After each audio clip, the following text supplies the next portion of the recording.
Jesus, que através dessa palavra haja vida, que através dessa palavra haja transformação, que através dessa palavra haja o teu transbordar, que haja luz através de cada coração, que haja arrependimento, que haja cura, que haja libertação, em nome de Jesus. Bom, aqui Isaías capítulo 9 está falando ao povo de Israel, a um povo que está passando por uma grande tribulação, por uma grande angústia. Sabe por quê? Porque eles estavam em idolatria, em pecado, em escuridão, em trevas. Nós conhecemos a história de Israel, aonde eles entravam em idolatria, nos prazeres da carne, nas suas vontades próprias, e abandonavam os princípios de Deus. E quando eles se viam, estavam tristes, angustiados, e sendo atacados por inimigos.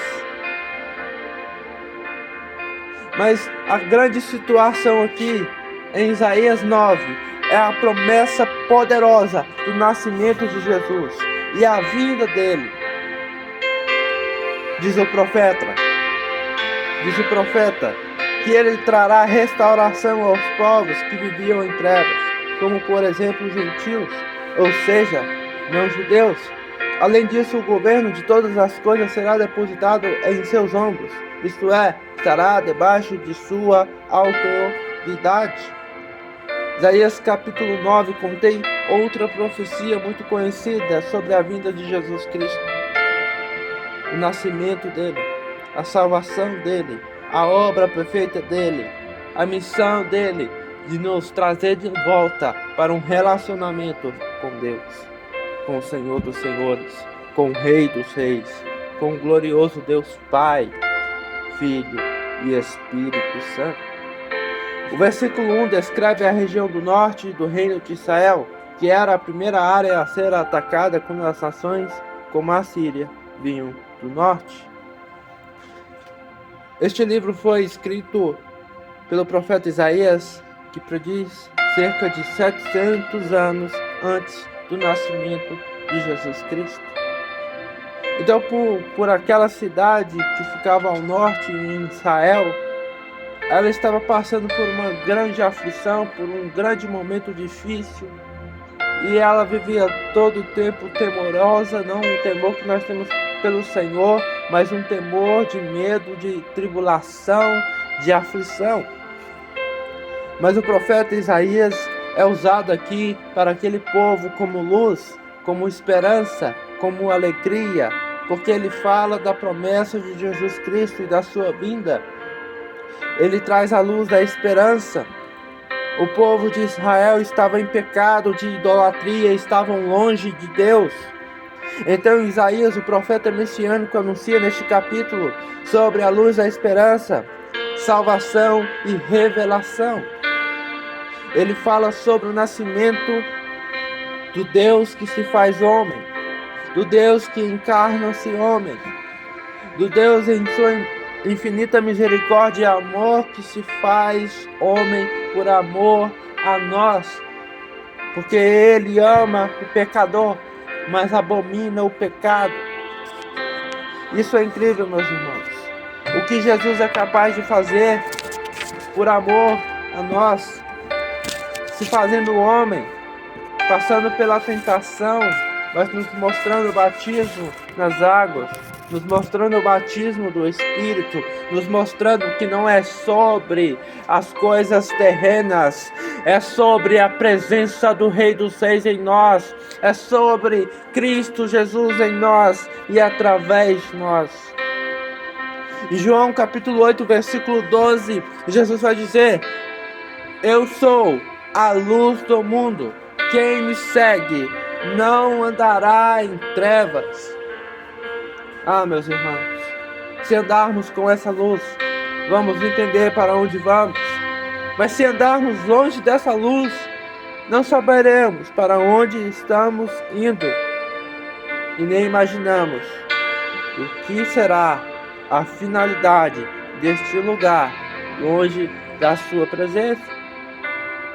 Aqui neste livro vai ser revelado a luz que mostra a salvação, esperança e redenção, provando ser o Filho e o próprio Deus.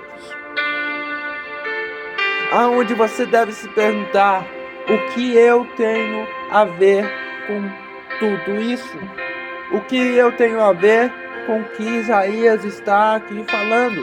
O que o Evangelho fala? Porque eu tenho algo a ver com esta história. Você pode olhar para a sua vida e perguntar: qual é o sentido, o propósito e quem é esse Jesus que tanto fala? Nós, como seres humanos, nós nascemos com um anseio por um ser soberano, por um Deus. Se nós não adotamos uma religião como nosso Deus, se não adotamos Buda como nosso Deus, se não adotamos a religião islâmica como nosso Deus, se nós não adotamos o nosso ego, o nosso orgulho como nosso Deus, ou às vezes até formamos uma visão sobre Jesus, caracterizando um Deus para nós que nós acreditamos, mas não o Deus que está na palavra, não o Deus que se revela a nós através do Evangelho. Mas a dificuldade para aceitar o Deus do Evangelho é porque nós temos dificuldade de entender que nós somos pecadores, que nós pertencemos às trevas, que nós somos malignos, nós somos miseráveis, nós merecemos o inferno, nós merecemos a ira de Deus, nós merecemos a destruição de Deus. Ele precisa nos matar, mas Ele não fez isso. Ele amou de tal maneira que se fez homem, andou até os seus 33 anos, fez milagres, trouxe esperança, trouxe alegria. Mas Ele foi crucificado, Ele foi espancado, Ele foi humilhado, então expirou, então Ele morreu, mas ao terceiro dia Ele ressuscitou. E esse Jesus em que estou falando, este é o Cordeiro de Deus que perdoou os nossos pecados naquela cruz, que nos revela a vida. Ele se revela a nós como sendo o sentido trazendo propósito e vida. Onde talvez estávamos tristes, sem alegria, viver por viver, Ele vem e muda tudo. Por isso, isso diz: eu sou o caminho, eu sou a verdade e a vida. Ninguém se achega ao Pai se não for por mim. Então, quando olhamos para Ele, diz: venham e vivam de verdade. Jesus não se diz só a verdade, Ele nos chama a viver em verdade, de verdade. Porque quando nós estamos cegos pelos pecados, pela idolatria, pelas trevas, não conseguimos enxergar a verdadeira vida. E a verdadeira vida é habitar na presença de Jesus, é habitar na presença de Deus.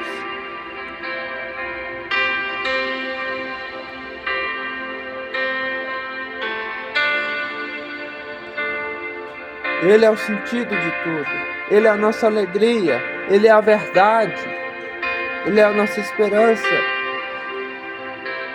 Então, quando olhamos para Ele, Ele vai dizer: venham e vivam, venham e vivam. É isso que Ele fala a nós hoje, através dessa mensagem: venha e viva na presença do Rei dos Reis, do Cordeiro que pagou pelos seus crimes, daquele que nós, como inimigos, nos amou como filhos. Se olhamos para o capítulo 6, vai falar do chamado de Isaías. Se olharmos o capítulo 7 vai falar da advertência e a promessa. Se olharmos para o capítulo 8, o que se deve fazer é consultar a lei e os ensinamentos. Aqui vai estar dando a direção já. E no capítulo 9 ele fala da situação, ele fala da esperança. Mas no versículo 21 e 22 do capítulo 8 ele vai falar a situação do povo. E diz assim, versículo 21 e 22 do capítulo 8 de Isaías: desesperançados e famintos vaguearão pela terra. Quando estiverem esfomeados, ficarão tão irados que, olhando fixamente para os céus, blasfemarão contra o seu rei e seu Deus. Em seguida volverão seus olhos para a terra e só enxergarão a aflição e a mais apavorante escuridão. E todos estes serão lançados para dentro das densas trevas. Aqui nós podemos olhar para estes versículos tanto como uma forma resultativa do pecado, mas também para demonstrar o que aquele povo estava passando. Aquele povo estava tão aflito, mas aflito por causa do seu pecado, porque não se arrependia, porque não via a grande luz. Mas Isaías, o profeta messiânico, traz essa esperança, que a luz iria vir, que a esperança iria vir, que a restauração iria vir. E a situação que aquele povo estava passando é muito parecida com o que talvez eu ou você pode estar passando hoje. Talvez até mesmo sendo cristãos, passamos por situações tão difíceis que nós duvidamos da nossa fé. Nós duvidamos se realmente existe um Deus que intercede e cuida de cada um de nós. Mas a sua palavra diz que haveria aflições, haveria problemas. Em nenhum momento ele falou que seria fácil, que seriam poucas as aflições, as dificuldades. Mas ele falou, eu estarei convosco, eu sou Deus, tenha bom ânimo. É isso que ele está falando a cada um de nós. Não olhe para a sua situação, olhe para a minha presença, olhe para a minha palavra, olhe para a minha verdade, se entregue, se derrame diante dele, para que a luz se acenda em nossos corações e possamos ser aquilo que ele fala que nós somos. Existe um processo para que essa luz se acenda. E sabe qual é esse processo? É a sua vida diária na presença de Deus. É a sua vida diária na palavra de Deus. É a sua vida diária em comunhão com os irmãos. É a sua vida diária que você vai acendendo essa luz, que você vai se transformando. O Espírito Santo vai te transformando, vai moldando você, vai fazendo você mais parecido com Cristo. Você vai aprendendo com as situações, você vai aprendendo com as dificuldades, que Jesus Cristo é o seu fundamento, que Jesus Cristo é a sua força, que Jesus Cristo é a sua alegria, que Jesus Cristo é a sua verdade. Então, independente da situação, você olha e diz, Jesus me amou, então eu vou amar essa pessoa. Essa pessoa tem defeitos, essa pessoa às vezes não me trata bem, mas eu vou tratar bem, mas eu vou amar, mas eu vou criar uma amizade com essa pessoa, e eu vou aprender com ela, e eu vou ensinar ela, porque assim como nós podemos aprender, nós também podemos ensinar. Não há ninguém tão vazio que não possa ensinar, e não há ninguém tão cheio que não possa aprender. É algo que nós devemos carregar. Deus nos faz perceber as consequências do nosso erro, para perceber a dependência que nós temos dele, a dependência que nós temos da luz. A energia não pode ser ligada, a luz não pode se acender se não houver energia na casa. Você precisa ter um relacionamento com Deus para permanecer a energia funcionando, para que a luz permaneça acesa em você. Então ele diz algo que talvez nós vamos olhar, vamos duvidar por muitas vezes, porque o que nós fazemos nos nossos momentos mais aflitos é olhar para o nosso passado e nos condenar, e nos tratar como miseráveis e merecedores da graça de Deus. Nós começamos a nos destruir, a duvidar de tudo, a duvidar da fé, a duvidar de quem nós somos, da nossa identidade. Nós queremos parar com tudo, nós queremos parar de pregar, nós queremos largar a igreja, viver para o mundo. Mas nós podemos até chegar aí para o mundo. Mas sabe o que nós percebemos? Que lá não há vida, que lá é superficial, que lá é momentâneo, que nós fomos chamados para viver algo eterno, algo que começa agora e vai até a gloriosa presença do Rei dos Reis e Senhor dos Senhores, o Santo de Israel. Ele diz a cada um de nós: o meu propósito é maior do que o seu passado. E quando nós entendemos isso, o nosso olhar começa a fixar mais no futuro. E o nosso futuro precisa ser principalmente, antes dos sonhos, dos projetos, precisa ser Cristo Jesus em nós e através de nós. Ele precisa ser o nosso viver, Ele precisa ser a nossa força, Ele precisa ser a nossa alegria. Então nós vemos no versículo 1 do capítulo 9, nós percebemos o governo e a esperança de Deus. Ele mostra que a terra foi humilhada. Ele humilhou essa terra. A ira dele humilhou essa terra. Mas ele diz: haverá uma gloriosa esperança.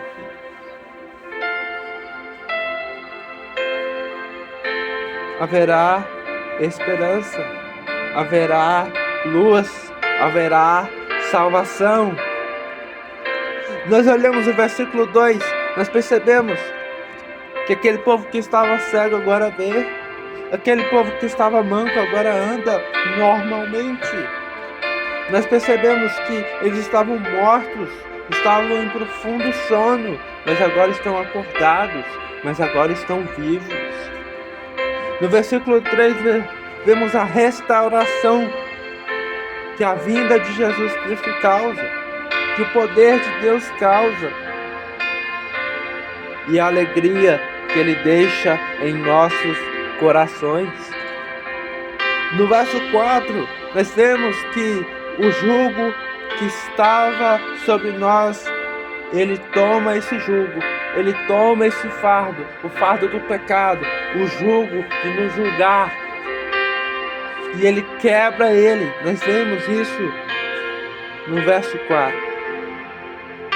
Já no verso 5, Ele consome, Ele destrói totalmente o jugo e o fardo que nós carregamos quando nascemos. Mas Ele fala também que nós precisamos tomar o seu jugo, que é suave, o seu fardo, que é leve, no capítulo 11, versículo 28, 29 e 30 de Mateus, capítulo 11. Toma o fardo, toma o jugo, entrega o jugo, entrega o fardo do pecado, o fardo da escravidão, o fardo das correntes, o fardo da cadeia que te prende, que te aprisiona, que te deixa cego, que não deixa você conhecer a verdade. Entrega a Ele agora e se arrepende dos seus pecados, e se arrepende daquilo que te distancia da presença de Deus. Então no verso 6, se não o mais conhecido, onde vai falar que o menino nos nasceu, que um filho se nos deu, um maravilhoso conselheiro, Deus forte, o príncipe da paz, o Deus todo-poderoso, o Pai da eternidade. Sabe, é interessante este versículo, porque ele vai falar atributos do nosso Deus, ele vai falar atributos do nosso Senhor. E Ele vai nos ensinar e nos edificar, porque nós analisamos um maravilhoso conselheiro. Ele, nos nossos momentos mais difíceis, Ele nos aconselha, Ele nos direciona. Nós precisamos aprender a ter um relacionamento com Ele, ao ponto de entendermos que Ele é o maravilhoso conselheiro, ou o conselheiro maravilhoso. Em todo momento, em toda situação em que vamos buscar a presença que nós vamos tomar decisões, que nós vamos acordar, nós precisamos consultar a presença de Deus, nós precisamos consultar a palavra de Deus, nós precisamos depender da luz de Cristo Jesus em nossas vidas, nós precisamos depender da sua palavra, nós precisamos depender da sua verdade, porque Ele nasceu, porque Ele viveu, porque Ele cumpriu a missão, mas ao terceiro dia ressuscitou, foi consumado o nosso pecado, foi consumado a nossa destruição, foi consumada a nossa condenação, mas ao terceiro dia Ele ressuscitou para nos dar vida, para nos dar alegria, para nos dar abundância. O nascimento dele às vezes é um pouco esquecido por causa da sua ressurreição, porque a ressurreição é algo que nós vemos como algo diferenciado, porque ele é a ressurreição e a vida, mas vai muito além o nascimento dele do que simplesmente uma situação, mas foi o maior milagre da história, o nascimento de Jesus Cristo. O Rei dos Reis se tornou homem, o Rei dos Reis se tornou limitado pelo corpo humano, a sua glória se fez limitada em um corpo, por amor a nós, e este corpo foi estilhaçado, foi humilhado, foi espancado, mas ao terceiro dia, ele ressuscitou, e essa é a nossa esperança, e essa é a nossa alegria. No verso 7 nós vemos que ele vem da descendência de Davi, e ele traz a nossa esperança gloriosa, que é ter um reino, que é ter uma vida onde há justiça, onde há paz e onde há alegria. Mas além de tudo isso, ele já nos traz a paz, ele já nos traz a confiança, ele já nos traz a segurança, porque ele é o Deus Todo-Poderoso, como diz no verso 6. Ele nos cura, nos liberta, nos fortalece, nos coloca de pé e nos ajuda a caminhar. Ele é o Pai, ele nos traz para perto e nos dá consolo, e nos dá força, e nos dá instrução, direção, e nos dá segurança e alegria na sua presença. E ele é o príncipe da paz. Se nós permanecemos com ele em todas as situações, nós vamos buscar a paz. É claro que nós vamos sentir raiva, vamos sentir ira, porque nós ainda estamos sendo transformados, mas vamos lembrar de Cristo e vamos reagir de acordo com o relacionamento que estamos tendo com Cristo Jesus.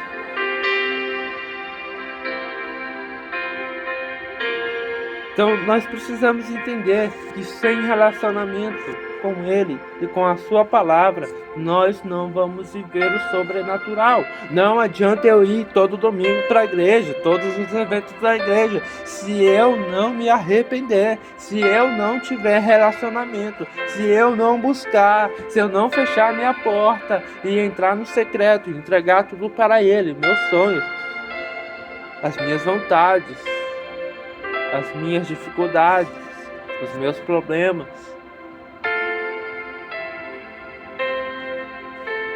Nós precisamos entregar a Ele. Nós precisamos nos render a Ele. Porque eu creio que o sobrenatural de Deus está relacionado a praticar a sua palavra, a ter um relacionamento profundo no íntimo com Deus. O sobrenatural não está ligado a você ser um cara muito próspero, a tudo dar certo, mas a viver a palavra. Independente da situação que você estiver, seja financeira, seja emocional, a palavra está em seu coração, então você vai estar amando, então você vai estar honrando seus pais, honrando seus chefes, honrando seus empregos, trabalhando com excelência, vivendo com excelência, glorificando o nome de Jesus, porque a palavra habita no seu coração.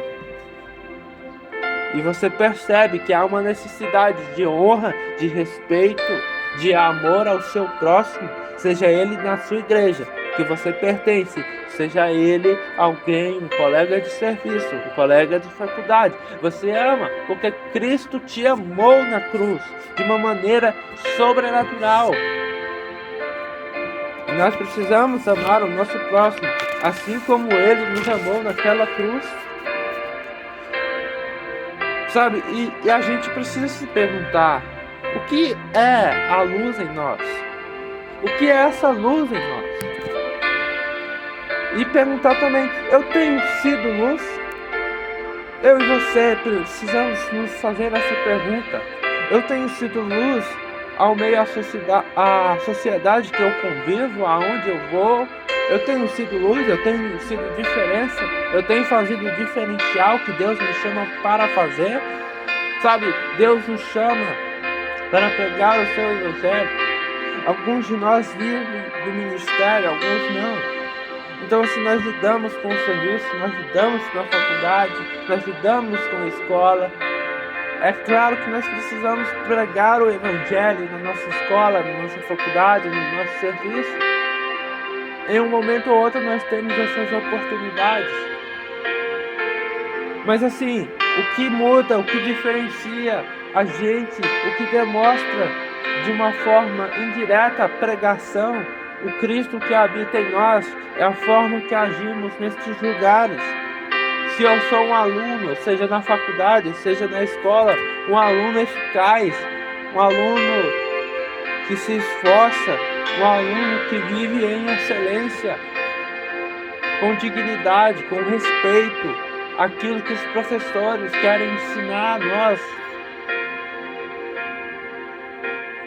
Essas coisas, essas ações, já é uma pregação, já é uma manifestação das boas novas habitando o nosso coração, valorizando a capacidade dos outros e nos capacitando para capacitar outros. Porque se nós não sentamos para aprender, como podemos nos levantar para ensinar? Nas faculdades, nas escolas, aprendemos situações que nós precisamos aprender para futuramente podermos ensinar.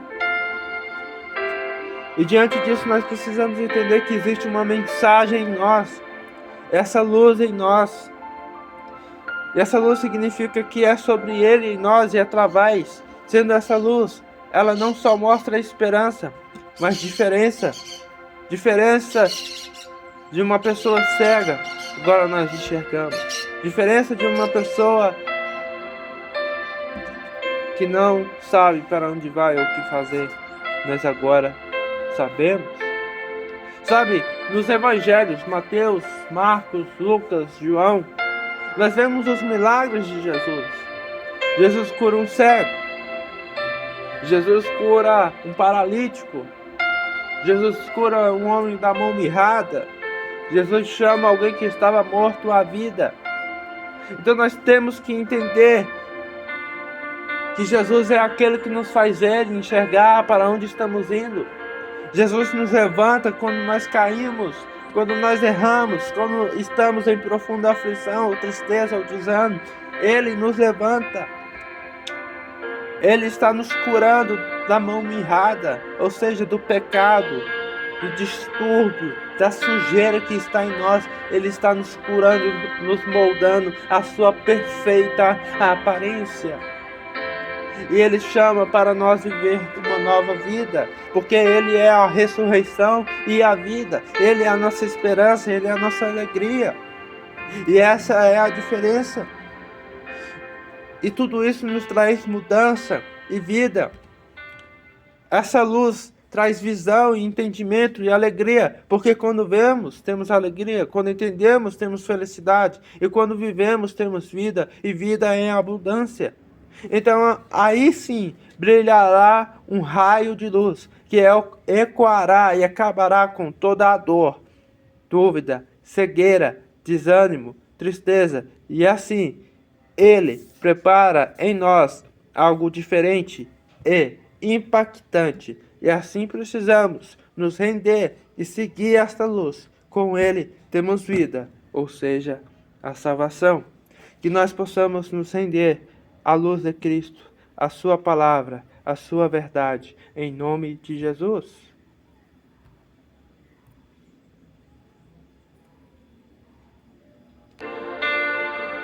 Eu quero fazer uma oração com você antes de terminar essa mensagem.